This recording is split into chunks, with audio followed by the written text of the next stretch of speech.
सभी सुनने वालों को धर्मेंद्र का प्यार भरा नमस्कार।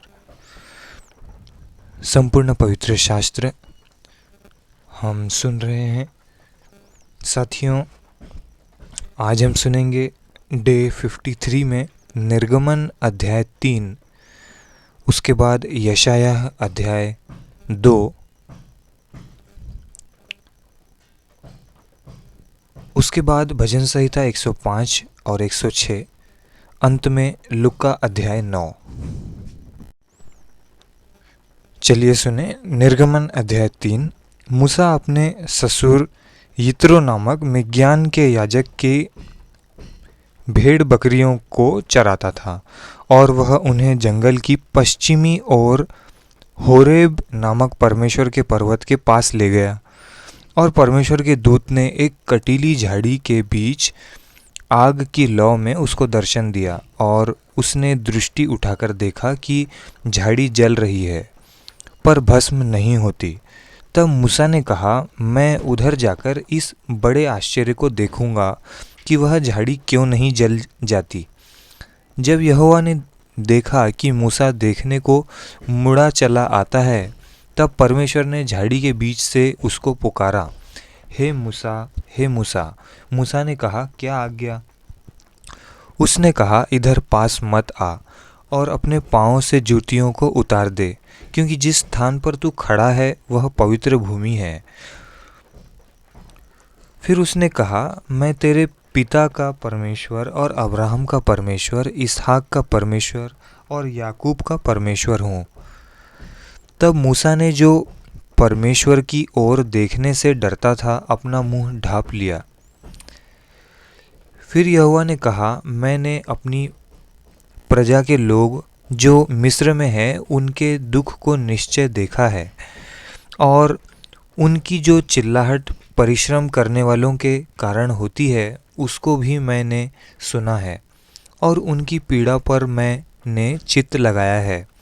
इसलिए अब मैं उतर आया हूँ कि उन्हें मिस्रियों के वश से छुड़ाऊँ और उस देश से निकाल कर एक अच्छे और बड़े देश में, जिसमें दूध और मधु की धाराएं बहती है, अर्थात कनानी, हित्ती, एमोरी, परिज्जी, हिब्बी और यसूबी लोगों के स्थान में पहुंचाऊं। इसलिए अब सुन, इज़राइलियों की चिल्लाहट मुझे सुनाई पड़ी है और मिस्रियों का उन पर अंधेर करना भी मुझे दिखाई पड़ा है। इसीलिए आ, मैं तुझे फ़िरौन के पास भेजता हूँ कि तू मेरी इज़राइली प्रजा को मिस्र से निकाल ले आए। परंतु मूसा ने परमेश्वर से कहा, मैं कौन हूँ जो फ़िरौन के पास जाऊँ और इज़राइलियों को मिस्र से निकाल ले आऊँ? उसने कहा, निश्चय मैं तेरे संग रहूँगा और इस बात का कि तेरा भेजने वाला मैं हूँ, तेरे लिए यह चिन्ह होगा कि जब तू उन लोगों को मिस्र से निकाल चुके, तब तुम इसी पहाड़ पर परमेश्वर की उपासना करोगे। मूसा ने परमेश्वर से कहा, जब मैं इज़राइलियों के पास जाकर उनसे कहूँ, तुम्हारे पितरों के परमेश्वर ने मुझे तुम्हारे पास भेजा है, तब यदि वे मुझसे पूछें उसका क्या नाम है, तब मैं उनको क्या बताऊं? परमेश्वर ने मूसा से कहा, मैं जो हूँ सो हूँ। फिर उसने कहा, तू इज़राइलियों से यह कहना, जिसका नाम मैं हूँ है, उसी ने मुझे तुम्हारे पास भेजा है। फिर परमेश्वर ने मूसा से यह भी कहा, तू इज़राइलियों से यह कहना, तुम्हारे पितरों का परमेश्वर अर्थात अब्राहम का परमेश्वर, इसहाक का परमेश्वर और याकूब का परमेश्वर यहोवा, उसी ने मुझको तुम्हारे पास भेजा है। देख, सदा तक मेरा नाम यही रहेगा और पीढ़ी पीढ़ी में मेरा स्मरण इसी से हुआ करेगा। इसलिए अब जाकर इज़राइली पुरनियों को इकट्ठा कर और उनसे कह, तुम्हारे पितर अब्राहम, इसहाक और याकूब के परमेश्वर यहोवा ने मुझे दर्शन देकर यह कहा है कि मैंने तुम पर और तुमसे जो बर्ताव मिस्र में किया जाता है उस पर भी चित्त लगाया है, और मैंने ठान लिया है कि तुमको मिस्र के दुखों में से निकालकर कनानी, हित्ती, एमोरा, परिज्जी, हिब्बी और यबूसी लोगों के देश में ले चलूँगा, जो ऐसा देश है कि जिसमें दूध और मधु की धाराएं बहती हैं। तब वे तेरी मानेंगे और तू इज़राइली पुरनियों को संग लेकर मिस्र के राजा के पास जाकर उससे यों कहना, इब्रियों के परमेश्वर यहोवा से हम लोगों की भेंट हुई है, इसीलिए अब हम को 3 दिन के मार्ग पर जंगल में जाने दे कि अपने परमेश्वर यहोवा को बलिदान चढ़ाएं। मैं जानता हूँ कि मिस्र का राजा तुमको जाने न देगा, वरन बड़े दल से दबाए जाने पर भी जाने न देगा। इसलिए मैं हाथ बढ़ाकर उन सब आश्चर्य कर्मों से जो मिस्र के बीच करूँगा उस देश को मारूँगा, और उसके पश्चात वह तुमको जाने देगा। तब मैं मिस्रियों से अपनी इस प्रजा पर अनुग्रह करवाऊँगा, और जब तुम निकलोगे तब छूछे हाथ न निकलोगे, वरन तुम्हारी एक एक स्त्री अपनी अपनी पड़ोसिन और उनके घर में रहने वाली से सोने चांदी के गहने और वस्त्र मांग लेगी, और तुम उन्हें अपने बेटों और बेटियों को पहनाना। इस प्रकार तुम मिस्रियों को लूटोगे। आप सुन रहे थे निर्गमन का 3रा अध्याय। अभी हम सुनेंगे भजन संहिता 105 और 106। परमेश्वर और उसके लोग, यहोवा का धन्यवाद करो, उससे प्रार्थना करो, देश देश के लोगों में उसके कामों का प्रचार करो, उसके लिए गीत गाओ, उसके लिए भजन गाओ, उसके सब आश्चर्य कर्मों पर ध्यान करो, उसके पवित्र नाम की बढ़ाई करो। यहोवा के खोजियों का हृदय आनंदित हो, यहोवा और उसकी सामर्थ को खोजो, उसके दर्शन के लगातार खोजी बने रहो, उसके लिए उसके किए हुए आश्चर्य कर्म स्मरण करो, उसके चमत्कार और निर्णय स्मरण करो। हे उसके दास अब्राहम के वंश, हे याकूब की संतान, तुम तो उसके चुने हुए हो। वह हमारा परमेश्वर यहोवा है, पृथ्वी भर में उसके निर्णय होते हैं। वह अपनी वाचा को सदा स्मरण रखता आया है। वह यही वचन है जो उसने 1000 पीढ़ियों के लिए ठहराया है। वही वाचा जो उसने अब्राहम के साथ बांधी, और उसके विषय में उसने इसहाक से शपथ खाई, और उसी को उसने याकूब के लिए विधि करके और इज़राइल के लिए यह कहकर सदा की वाचा करके दृढ़ किया, मैं कनान देश को तुझी को दूंगा, वह बाँट में तुम्हारा निज भाग होगा। उस समय तो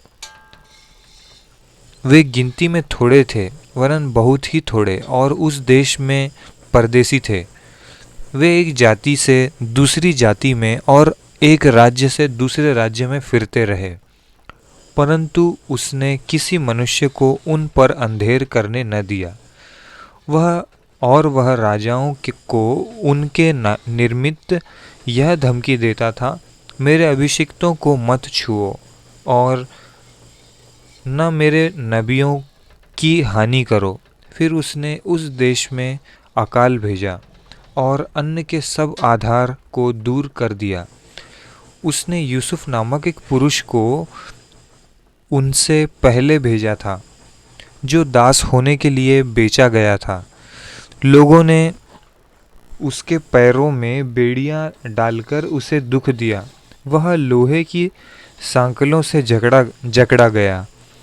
जब तक कि उसकी बात पूरी न हुई, तब तक यहोवा का वचन उसे कसौटी पर कसता रहा। तब राजा ने दूत भेजकर उसे निकलवा लिया, और देश देश के लोगों के स्वामी ने उसके बंधन खुलवाए। उसने उसको अपने भवन का प्रधान और अपनी पूरी संपत्ति का अधिकारी ठहराया कि वह उसके हाकिमों को अपनी इच्छा के अनुसार कैद करे और पुरनियों को ज्ञान सिखाए। फिर इज़राइल मिस्र में आया और याकूब हाम के देश में परदेसी रहा। तब उसने अपनी प्रजा को गिनती में बहुत बढ़ाया और उसके शत्रुओं से अधिक बलवंत किया। उसने मिस्रियों के मन को ऐसा फेर दिया कि वे उसकी प्रजा से बैर रखने और उसके दासों से छल करने लगे। उसने अपने दास मूसा को और अपने चुने हुए हारून को भेजा। उन्होंने उसके बीच उसकी ओर से भांति भांति के चिन्ह और हाम के देश में चमत्कार दिखाए। उसने अंधकार कर दिया और अंधियारा हो गया और उन्होंने उसकी बातों को न टाला। उसने मिस्रियों के जल को लहू कर डाला और मछलियों को मार डाला। मेंढक उनकी भूमि में वरन उनके राजा की कोठरी में भी मर गए। उसने आज्ञा दी तब डांस आ गए और उसके सारे देश में कुटकियां आ गई। उसने उनके लिए जलवृष्टि के बदले ओले और उनके देश में धधकती आग बरसाई। उसने उनकी दाखलताओं और अंजीर के वृक्षों को वरन उनके देश के सब पेड़ों को तोड़ डाला। उसने आज्ञा दी तब अनगिनत टिड्डियां और कीड़े आए और उन्होंने उनके देश के सब अन्न आदि को खा डाला और उनकी भूमि के सब फलों को चट कर गए। उसने उनके देश के सब पहिलौठों को, उनके पौरुष के सब पहले फल को नष्ट किया। तब वह इज़राइल को सोना चांदी दिलाकर निकाल लाया और उनमें से कोई निर्बल न था। उनके जाने से मिस्री आनंदित हुए क्योंकि उनका डर उसमें समा गया था। उसने छाया के बदले छाया के लिए बादल फैलाया और रात को प्रकाश देने के लिए आग प्रकट की। उन्होंने मांगा तब उसने बटेरे पहुँचाए और उनको स्वर्गीय भोजन से तृप्त किया। उसने चट्टान फाड़ी तब पानी बह निकला और निर्जल भूमि पर नदी बहने लगी, क्योंकि उसने अपने पवित्र वचन और अपने दास अब्राहम को स्मरण किया। वह अपनी प्रजा को हर्षित करके और अपने चुने हुओं को जय जयकार करा के निकाल लाया और उनको जाति जाति के देश दिए और वे अन्य लोगों के श्रम के फल के अधिकारी किए गए कि वे उसकी विधियों को माने और उसकी व्यवस्था को पूरी करें। यह की स्तुति करो। 106 यह की स्तुति करो, यहोवा का धन्यवाद करो, क्योंकि वह भला है और उसकी करुणा सदा की है। यहोवा के पराक्रम के कामों का वर्णन कौन कर सकता है, या उसका पूरा गुणानुवाद कौन सुना सकता। क्या ही धन्य है वे जो न्याय पर चलते और हर समय धर्म के काम करते हैं। हे यहोवा, अपनी प्रजा पर की प्रसन्नता के अनुसार मुझे स्मरण कर। उद्धार के लिए मेरी सुधि ले कि मैं तेरे चुने हुओं का कल्याण देखूं और तेरी प्रजा के आनंद में आनंदित हो जाऊं और तेरे निज भाग के संग बढ़ाई करने पाऊं। हमने तो अपने पुरखाओं के समान पाप किया है। हमने कुटिलता की, हमने दुष्टता की है। मिस्र में हमारे पुरखाओं ने तेरे आश्चर्य कर्मों पर मन नहीं लगाया, न तेरी अपार करुणा को स्मरण रखा। उन्होंने समुद्र के किनारे अर्थात लाल समुद्र के किनारे बलवा किया।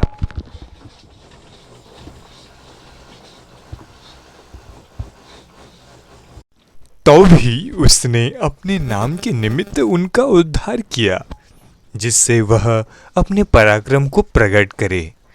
तब उसने लाल समुद्र को घुड़का और वह सूख गया, और वह उन्हें गहरे जल के बीच से मानो जंगल में से निकाल ले गया। उसने उन्हें बैरी के हाथ से उबारा और शत्रु के हाथ से छुड़ा लिया, और उनके शत्रु जल में डूब गए, उनमें से एक भी न बचा। तब उन्होंने उसके वचनों का विश्वास किया और उसकी स्तुति गाने लगे, परंतु वे झट उसके कामों को भूल गए और उसकी युक्ति के लिए न ठहरे। उन्होंने जंगल में अति लालसा की और निर्जल स्थान में परमेश्वर की परीक्षा की। तब उसने उन्हें मुंह मांगा वर तो दिया, परंतु उनके प्राण को सुखा दिया। उन्होंने छावनी में मूसा के और यहोवा के पवित्र जन हारून के विषय में डाह की। भूमि फटकर दातान को निगल गई और अबीराम के झुंड को ग्रस लिया, और उनके झुंड में आग भड़क उठी और दुष्ट लोग लौ से भस्म हो गए। उन्होंने होरेब में बछड़ा बनाया और ढली हुई मूर्ति को दंडवत की।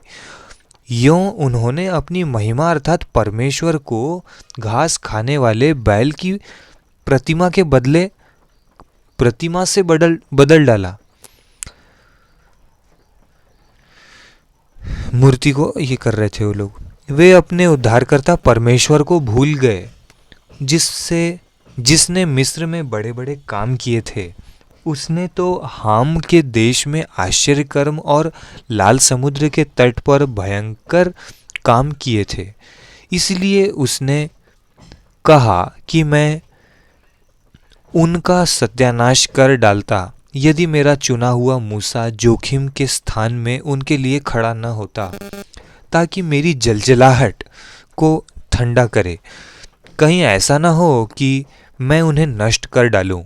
उन्होंने मन भावने देश को निकम्मा जाना और उसके वचन की प्रतीति न की।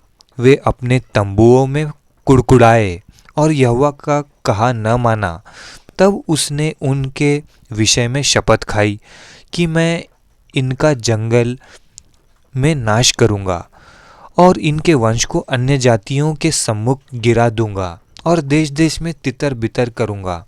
वे पोर वाले बाल देवता को पूजने लगे और मुर्दों को चढ़ाए हुए पशुओं का मांस खाने लगे। यों उन्होंने अपने कामों से उसको क्रोध दिलाया और मरी उनमें फूट पड़ी। तब पिनहास ने उठकर न्यायदंड दिया, जिससे मरी थम गई, और यह उसके लेखे पीढ़ी से पीढ़ी तक सर्वदा के लिए धर्मी गिना गया। उन्होंने मरीबा के सोते के पास भी यहोवा का क्रोध भड़काया और उनके कारण मूसा की हानि हुई। क्योंकि उन्होंने उसकी आत्मा से बलवा किया। तब मूसा बिन सोचे बोल उठा, जिन लोगों के विषय यहोवा ने उन्हें आज्ञा दी थी उनका उन्होंने सत्यानाश न किया, वरन उन्हीं जातियों से हिल मिल गए और उनके व्यवहारों को सीख लिया और उनकी मूर्तियों की पूजा करने लगे और वे उनके लिए फंदा बन गई। वरन उन्होंने अपने बेटे बेटियों को पिशाचों के लिए बलिदान किया और अपने निर्दोष बेटे बेटियों का लहू बहाया, जिन्हें उन्होंने कनान की मूर्तियों पर बलि किया। इसीलिए देश खून से अपवित्र हो गया और वे आप अपने कामों के द्वारा अशुद्ध हो गए और अपने कार्यों के द्वारा व्यभिचारी भी बन गए। तब यहोवा का क्रोध अपनी प्रजा पर भड़का। तो जाम 106 का 39 के अनुसार हम व्यभिचार तब भी करते हैं जब हम मूर्ति पूजा करते हैं, तब भी हम व्यभिचार कर रहे हैं। तब यहोवा का क्रोध अपनी प्रजा पर भड़का और उसको अपने निज भाग से घृणा आई। तब उसने उनको अन्य जातियों के वश में कर दिया और उनके बैरियों ने उन पर प्रभुता की। उनके शत्रुओं ने उन पर अंधेर किया और वे उनके हाथ तले दब गए। बारंबार उसने उन्हें छुड़ाया, बारंबार उसने उन्हें छुड़ाया, परंतु वे उसके विरुद्ध युक्ति करते गए और अपने अधर्म के कारण दबते गए। तो भी जब जब उनका चिल्लाना उसके कान में पड़ा, तब तब उसने उनके संकट पर दृष्टि की और उनके हित में अपनी वाचा को स्मरण करके अपनी अपार करुणा के अनुसार तरस खाया। और जो उन्हें बंदी बनाकर ले गए थे, उन सब के उन पर दया कराई, उन सब से उन पर दया कराई। हे हमारे परमेश्वर यहोवा, हमारा उद्धार कर और हमें अन्य जातियों में से इकट्ठा कर ले कि हम तेरे पवित्र नाम का धन्यवाद करें और तेरी स्तुति करते हुए तेरे विषय में बढ़ाई करें। इज़राइल का परमेश्वर यहोवा अनादि काल से अनंत काल तक धन्य है। और सारी प्रजा कहे आमीन। यह की स्तुति करो। आप और मैं सुन रहे थे भजन संहिता 105 और 106। आइए सुने यशायाह अध्याय 2, अनंत काल की शांति। आमोस के पुत्र यशायाह का वचन जो उसने यहूदा और यरूशलेम के विषय दर्शन में पाया। अंत के दिनों में ऐसा होगा कि यहोवा के भवन का पर्वत सब पहाड़ों पर दृढ़ किया जाएगा और सब पहाड़ियों से अधिक ऊंचा किया जाएगा और हर जाति के लोग धारा के समान उसकी ओर चलेंगे। मतलब जैसा पानी बहता है वैसे लोग बहेंगे परमेश्वर की तरफ। बहुत से देशों के लोग आएंगे और आपस में कहेंगे, आओ हम यहोवा के पर्वत पर चढ़कर याकूब के परमेश्वर के भवन में जाएं। तब वह हमको अपने मार्ग सिखाएगा और हम उसके पथों पर चलेंगे, क्योंकि यहोवा की व्यवस्था सिय्योन से और उसका वचन यरूशलेम से निकलेगा। वह जाति जाति का न्याय करेगा और देश देश के लोगों के झगड़ों को मिटाएगा। और वे अपनी तलवारें पीटकर हल के फाल और अपने बालों को हंसिया बनाएंगे। तब एक जाति दूसरी जाति के विरुद्ध फिर तलवार न चलाएगी, न लोग भविष्य में युद्ध की विद्या सीखेंगे। हे याकूब के घराने, आ हम यहोवा के प्रकाश में चलें। घमंड नष्ट किया जाएगा। तूने अपनी प्रजा याकूब के घराने को त्याग दिया है, क्योंकि वे पूर्व देश के व्यवहार पर तन मन से चलते और पलिश्तियों के समान टोना करते हैं और परदेशियों के साथ हाथ मिलाते हैं। उनका देश चांदी और सोने से भरपूर है और उनके रखे हुए धन की सीमा नहीं। उनका देश घोड़ों से भरपूर है और उनके रथ अनगिनत हैं। उनका देश मूर्तों से भरा है। वे अपने हाथों की बनाई हुई वस्तुओं को, जिन्हें उन्होंने अपनी उंगलियों से संवारा है, दंडवत करते हैं। देखो क्या बढ़िया लिखा है, क्या बढ़िया। आपने देखे होंगे जब मूर्ति कोई बनाते हैं तो हाथों से उसकी नाक को बनाते हैं, आँख बनाते हैं। तो यहाँ पे वही लिखा है यशायाह 2:8 में, उनका देश मूर्तों से भरा है। वे अपने हाथों की बनाई हुई वस्तुओं को, जिन्हें उन्होंने अपनी उंगलियों से संवारा है, दंडवत करते हैं। ओके, तो ये आज का थंबनेल भी रहेगा। इससे मनुष्य झुकते और बड़े मनुष्य नीचे किए गए हैं। इस कारण उनको क्षमा न कर। यहोवा के भय के कारण और उसके प्रताप के मारे चट्टान में घुस जा और मिट्टी में छिप जा, क्योंकि आदमियों की घमंड भरी आंखें नीची की जाएंगी और मनुष्यों का घमंड दूर किया जाएगा। और उस दिन केवल यहोवा ही ऊंचे पर विराजमान रहेगा, क्योंकि सेनाओं के यहोवा का दिन सब घमंडियों और ऊंची गर्दन वालों पर और उन्नति से फूलने वालों पर आएगा, और वे झुकाए जाएंगे। और लबानोन के सब देवदारों पर जो ऊंचे और बड़े हैं, बासान के सब बांज वृक्षों पर और सब ऊंचे पहाड़ों और सब ऊंची पहाड़ियों पर, सब ऊंचे गुम्मटों और सब शहरपनाहों पर, तर्शीश के सब जहाज़ों और सब सुंदर चित्रकारी पर वह दिन आता है। मनुष्य का गर्व मिटाया जाएगा और मनुष्यों का घमंड नीचा किया जाएगा, और उस दिन केवल यहोवा ही ऊंचे पर विराजमान रहेगा। मूर्तें सब की सब नष्ट हो जाएंगी। जब यहोवा पृथ्वी को कंपित करने के लिए उठेगा, तब उसके भय के कारण और उसके प्रताप के मारे लोग चट्टानों की गुफाओं और भूमि के बिलों में जा घुसेंगे।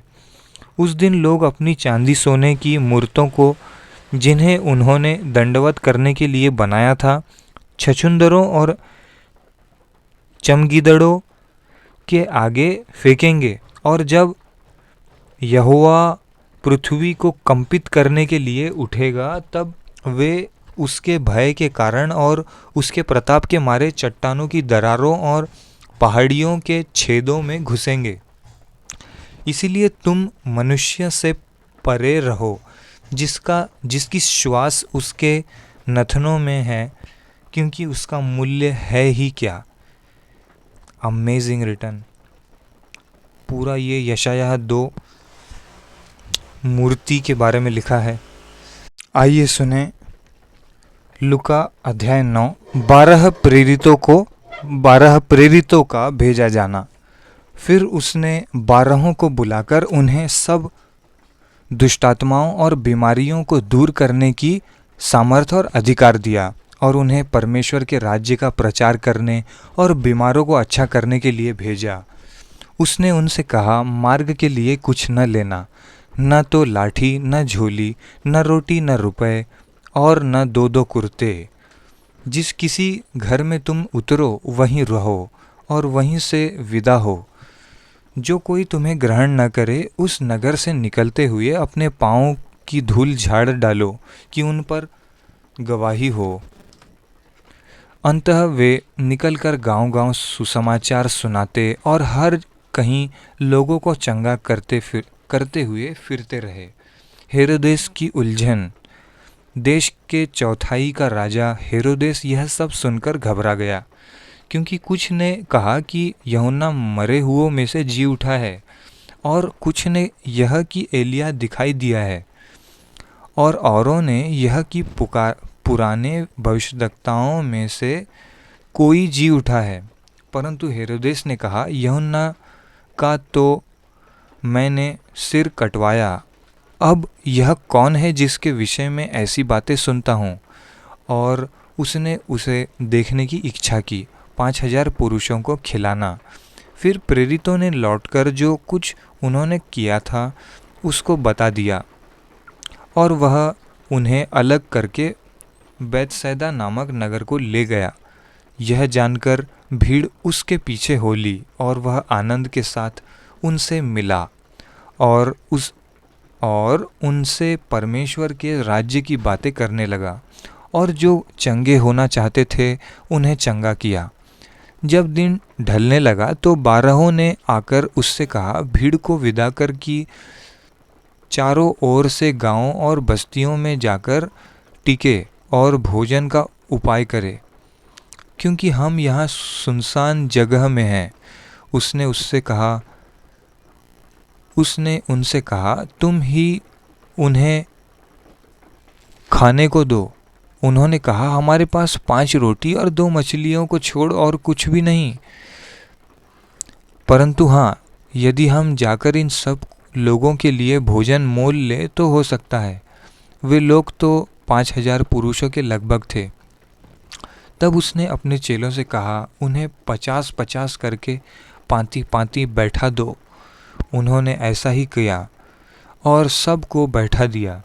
तब उसने वे 5 रोटियां और 2 मछलियां ली और स्वर्ग की ओर देखकर धन्यवाद किया, और तोड़ तोड़ कर चेलों को देता गया कि लोगों को परोसे। तब सब खाकर तृप्त हुए, और चेलों ने बचे हुए टुकड़ों से 12 टोकरियां भरकर उठाई। पतरस का यीशु को मसीह स्वीकार करना। जब वह एकांत में प्रार्थना कर रहा था और चेले उसके साथ थे, तो उसने उनसे पूछा, लोग मुझे क्या कहते हैं? उन्होंने उत्तर दिया, यूहन्ना बपतिस्मा देने वाला, और कोई एलिय्याह, और कोई यह कि पुराने भविष्यद्वक्ताओं में से कोई जी उठा है। उसने उनसे पूछा, परंतु तुम मुझे क्या चाहते हो? तुम मुझे क्या कहते हो? पतरस ने उत्तर दिया, परमेश्वर का मसीह है। तब उसने उन्हें चिताकर कहा कि यह किसी से न कहना, अपनी मृत्यु के विषय यीशु की भविष्यवाणी। फिर उसने कहा, मनुष्य के पुत्र के लिए अवश्य है कि वह बहुत दुख उठाए और पुरनिये और प्रधान याजक और शास्त्री उसे तुच्छ समझकर मार डाले और वह तीसरे दिन जी उठे। यीशु के पीछे चलने का अर्थ। उसने सबसे कहा, यदि कोई मेरे पीछे आना चाहे तो अपने आप से इनकार करे और प्रतिदिन अपना क्रूस उठाए हुए मेरे पीछे हो ले। क्योंकि जो कोई अपना प्राण बचाना चाहेगा वह उसे खोएगा, परंतु जो कोई मेरे लिए अपना प्राण खोएगा वही उसे पाएगा। यदि मनुष्य सारे जगत को प्राप्त करे और अपना प्राण खो दे तो या उसकी हानि उठाए तो उसे क्या लाभ होगा?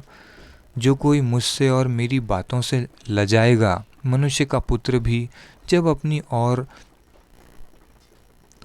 अपने पिता की और पवित्र स्वर्ग दूतों की महिमा सहित आएगा तो उससे लजाएगा। मैं तुमसे सच कहता हूँ कि जो यहाँ खड़े हैं उनमें से कुछ ऐसे हैं कि जब तक परमेश्वर का राज्य न देख लें तब तक मृत्यु का स्वाद न चखेंगे। यीशु का रूपांतर। इन बातों के कोई 8 दिन बाद वह पतरस, यूहन्ना और याकूब को साथ लेकर प्रार्थना करने के लिए पहाड़ पर गया। जब वह प्रार्थना कर ही रहा था तो उसके चेहरे का रूप बदल गया और उसका वस्त्र श्वेत होकर चमकने लगा। और देखो, मूसा और एलिय्याह, ये 2 पुरुष उसके साथ बातें कर रहे थे। ये महिमा रहित दिखाई दिए और उसके मरने की चर्चा कर रहे थे जो यरूशलेम में होने वाला था। पतरस और उसके साथी नींद से भरे थे और जब अच्छी तरह सचेत हुए तो उसकी महिमा और उन 2 पुरुषों को जो उसके साथ खड़े थे देखा। जब वे उसके पास से जाने लगे तो पतरस ने यीशु से कहा, हे स्वामी, हमारा यहाँ रहना भला है। अतः हम 3 मंडप बनाएं, एक तेरे लिए, एक मूसा के लिए और एक एलिय्याह के लिए। वह जानता न था कि क्या कह रहा है। वह यह कह ही रहा था कि एक बादल ने आकर उन्हें छा लिया और जब वे उस बादल से घिरने लगे तो डर गए।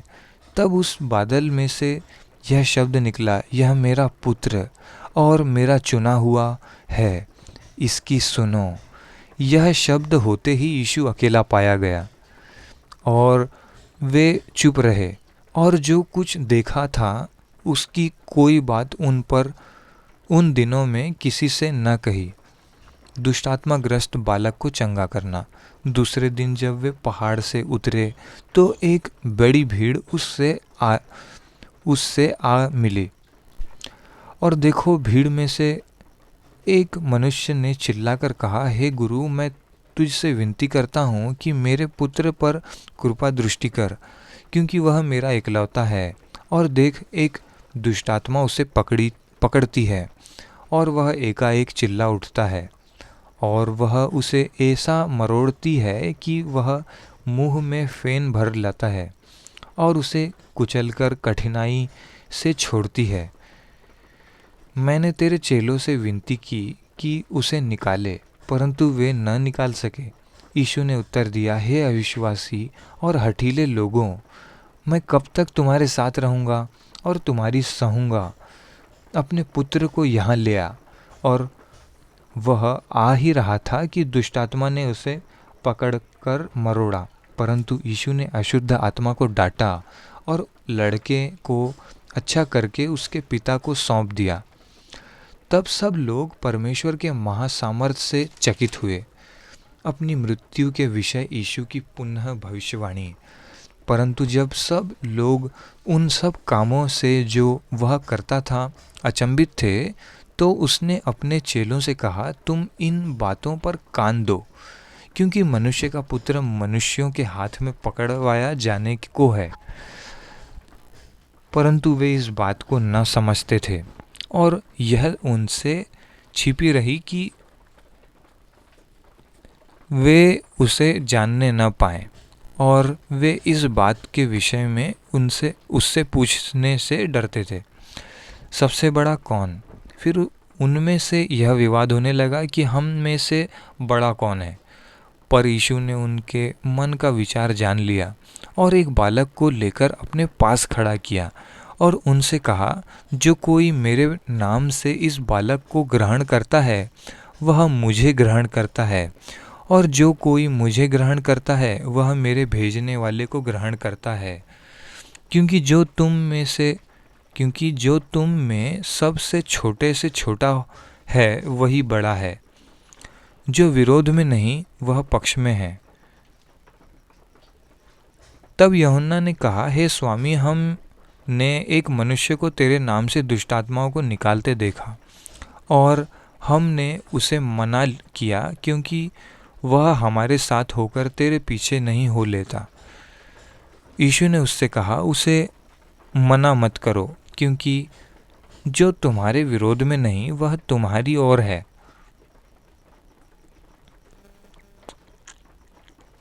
सामरियों द्वारा यीशु का विरोध।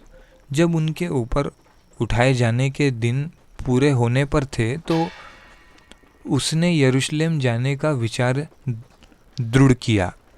उसने अपने आगे दूत भेजे, वे सामरियों के एक गांव में गए कि उसके लिए जगह तैयार करें। परंतु उन लोगों ने उसे उतरने न दिया, क्योंकि वह यरूशलेम जा रहा था। यह देखकर उसके चेले याकूब और यूहन्ना ने कहा, हे प्रभु, क्या तू चाहता है कि हम आज्ञा दें कि आकाश से आग गिरकर उन्हें भस्म कर दे? परंतु उसने फिरकर उन्हें डांटा और कहा, तुम नहीं जानते कि तुम कैसी आत्मा के हो, क्योंकि मनुष्य का पुत्र लोगों के प्राणों का नाश करने नहीं, वरन बचाने के लिए आया है। और वे किसी दूसरे गांव में चले गए। यीशु का चेला बनने का मूल्य। जब वे मार्ग में जा रहे थे, तो किसी ने उससे कहा, जहाँ जहाँ तू जाएगा, मैं तेरे पीछे हो लूँगा। यीशु ने उससे कहा, लोमड़ियों के भट्ट और आकाश के पक्षियों के बसेरे होते हैं, पर मनुष्य के पुत्र को सिर धरने की भी जगह नहीं। उसने दूसरे से कहा, मेरे पीछे हो ले। उसने कहा, हे प्रभु, मुझे पहले जाने दे कि अपने पिता को गाड़ दूं। उसने उससे कहा, मरे हुओं को अपने मुर्दे गाड़ने दे, पर तू जाकर परमेश्वर के राज्य की कथा सुना। क्या बात है। यीशु बोल रहा है, यीशु को उसका चेला बोलता है कि मेरा बाप मर गया है, मुझे उसको मिट्टी दे के आने दे। लेकिन यीशु उसे भी नहीं जाने देता। कितनी अमेजिंग स्टोरी है।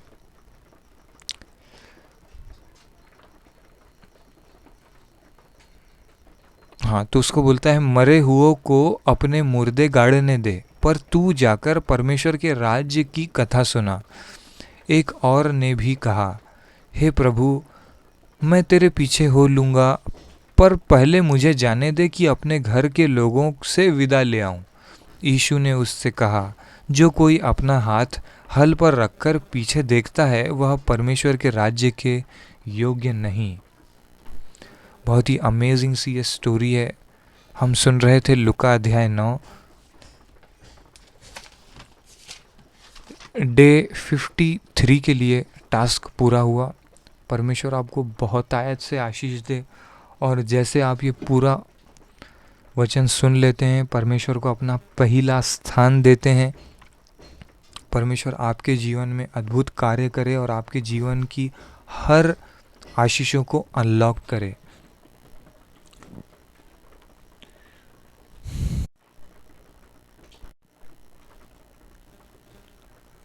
करीब 2 दिन से मैं ये रिकॉर्ड करने में असफल हो रहा था। कल भी मैंने रिकॉर्ड किया, वो आधा रह गया, तो आज फिर से रिकॉर्ड करना पड़ा। आज सक्सेसफुली मैं डे 53 रिकॉर्ड कर पाया हूँ, परमेश्वर का धन्यवाद।